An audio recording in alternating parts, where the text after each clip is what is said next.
I'm gonna do it again because I got to break Kevin's new record. I got to get back on the stage because this new record that Kevin got, I got to have it back, Kevin. You simply cannot tune out the noise surrounding Kevin Hart lately.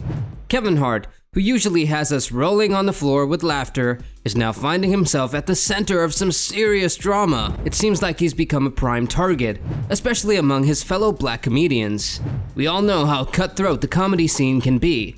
One minute you're the king of the stage, and the next you're the punchline. But why is Kevin, of all people, feeling the heat from his peers? Eddie Murphy is at the center of it all. Rumor has it that Kevin might have some secrets, and this isn't the first time we've heard whispers about it. Katt Williams dropped a bombshell earlier this year, and Kevin's attempt to clap back seemed more like a desperate defense. What's really going on with Kevin Hart? It's not like Kevin and Eddie are strangers. Rumors are swirling about Kevin Hart's rise to fame, and let's just say it's not all sunshines and rainbows. Some suggest he's played a little too cozy with Hollywood's big shots, while others whisper about him possibly trampling over others to get to the top. Eddie Murphy, with his years of experience in the industry, probably has some inside scoop.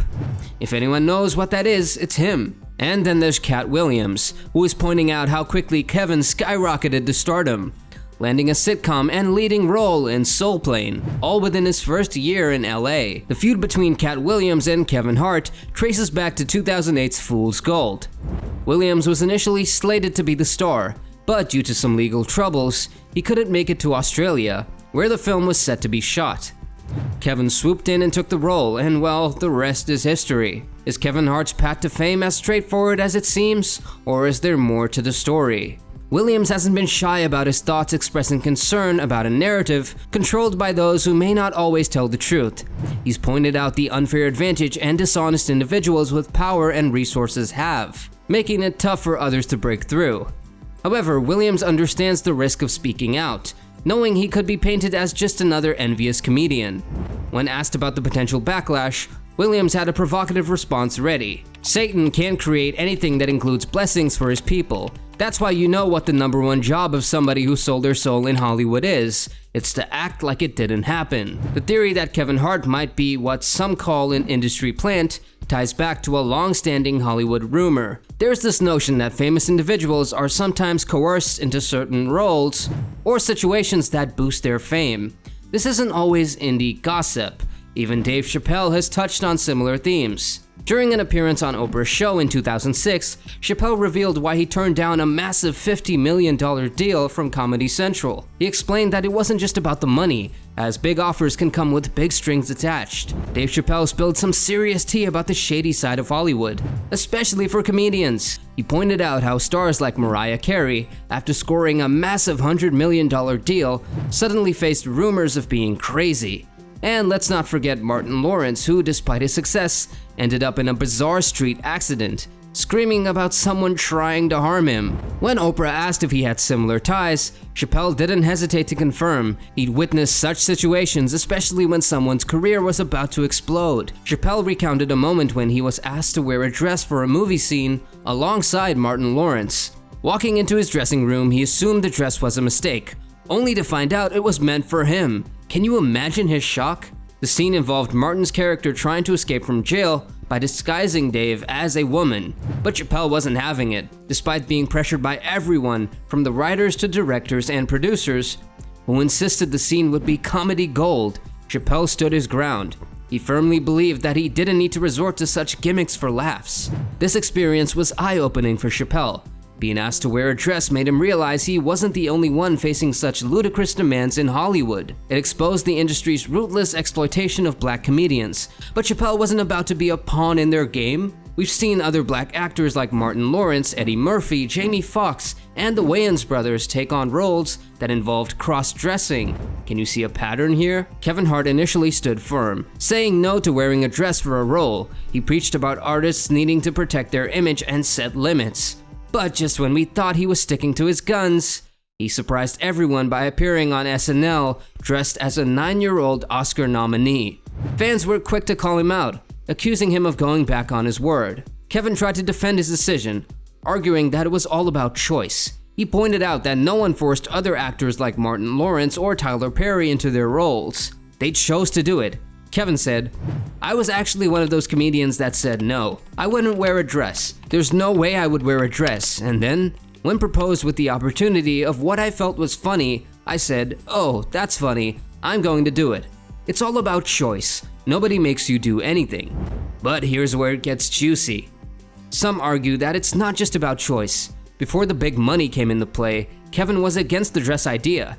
But as soon as the talk of big pay came, his beliefs went out the door. Speaking of money, it was a magical way of making people do things they swore they'd never do. Just ask Steve Harvey, who once boldly stated that for $10 million, he'd embarrass himself all the way to the bank. Integrity seems to take a back seat when a hefty paycheck is on the line. After Kevin's dress-wearing stunt, his career skyrocketed, making him the highest paid comedian of his time. Some say he sacrificed his principles for fame and fortune, but Kevin laughed all the way to the bank. Then there's the drama with Monique. She spilled the tea about Kevin not being there for her when she needed support, especially in dealing with heavyweights like Oprah Winfrey and Tyler Perry. But it seems like Kevin has been cozying up to both Oprah and Tyler to climb the Hollywood ladder. In a surprising turn of events, Kevin invited Monique to his podcast, Comedy Gold Mines, where they discussed her beef with Oprah and Tyler. Monique poured her heart out, sharing the struggles her family faced. Kevin played the role of the supportive friend, offering her comfort and promising to talk to Tyler on her behalf. But Kevin didn't just stop at words. He offered to work with Monique professionally, promising to produce any project she wanted to start.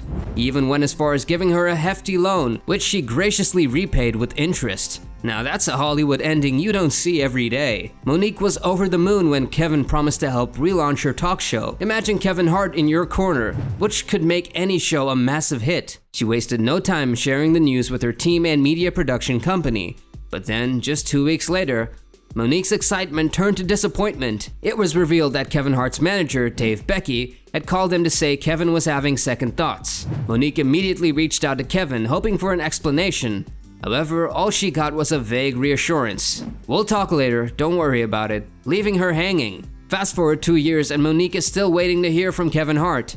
Some fans are starting to question whether Kevin ever actually truly intended to help Monique, or if it is all smoke and mirrors. They're pointing to Kevin's past, like the time he claimed not to know Oprah Winfrey. Who could forget when Oprah sent him flowers after his car accident in 2019? In a chat with Ellen, Kevin described Oprah's flowers as something out of a fairy tale, practically turning his house into a jungle. He joked that there must be someone secretly taking care of them, as they just keep on thriving despite being neglected. These flowers have become so significant that they've taken over the dining table, forcing the Hart family to eat on the floor rather than disturb Oprah's unstoppable plant. But here's where it gets interesting. Kevin is now claiming he doesn't really know Oprah. That seems a bit fishy, doesn't it? Then there's the rumors swirling about Kevin making deals with Oprah and Tyler Perry. Some suggest that if he had anything to do to help Monique's career, it might have jeopardized his own. Monique stood her ground against Oprah Winfrey and Tyler Perry, refusing to promote her movie Precious without pay. This decision led to Oprah and Tyler allegedly tarnishing Monique's reputation in the industry, portraying her as difficult to work with.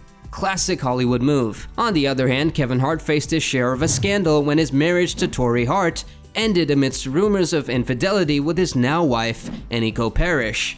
Tori, who was not only Kevin's wife, but also creative force behind his work, felt betrayed and hurt by Kevin's actions. Tori's move to team up with Katt Williams for a tour is a clear jab at Kevin, especially since Katt is known to be Kevin's adversary. Kevin may try to brush off the rumors and stay composed, but it's obvious that the gossip is getting under his skin. Kevin's troubles are far from over, y'all. What are your thoughts on this? Share them in the comments below. Subscribe to our channel for more engaging content. Until next time.